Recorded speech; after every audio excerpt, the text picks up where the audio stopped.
গল্পে 2 দিন ব্যাপী তাফসীরের মাহফিলের শেষ দিন আজকের এই তাফসীরুল মাহফিলের আজকের প্রধান অতিথি আমাদের মাঝে অবশ্যই আসবে এখন অল্প সময়ের মধ্যে ডক্টর খায়রুল আলম ভাই নীলফামারীর মাটি ও মানুষের নেতা এবং আরো উপস্থিত আছে আমাদের পঞ্চগড় ইউনিয়নের জামাতের আমির আমিজুর রহমান ভাই এবং আরো অনেক অতিথিবৃন্দ এবং প্রধান বক্তাকে সামনে রেখে কিছু বলা যায় না, কারণ আমরা যেহেতু এখানে শুনতে এসেছি। আমার কথা হচ্ছে যে আপনারা ওনার মূল্যবান বক্তব্য শুনবেন, ধৈর্য সহকারে শুনবেন এবং ওই আলোকে জীবন গড়ার চিন্তা চেতনা করবেন।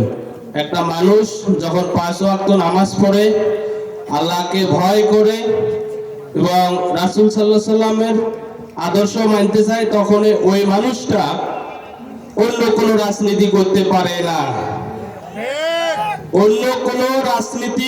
পারে না, সে যদি মানুষ দেখানো নামাজ পড়ে, আল্লাহকে ভয় না রাখে, রাসূল সাল্লামের আদর্শ না মানে, তাহলে সে অন্য দল করতে পারে, শুধু নামাজ পড়লেই হয় না।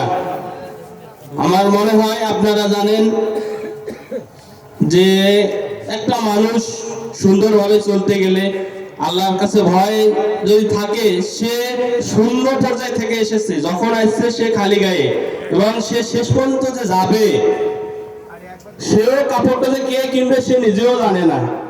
অতএব এত কিছু যে করতেছে, যদি তার ভিতরে ভয় থাকতো তাহলে এত কিছু করতো না।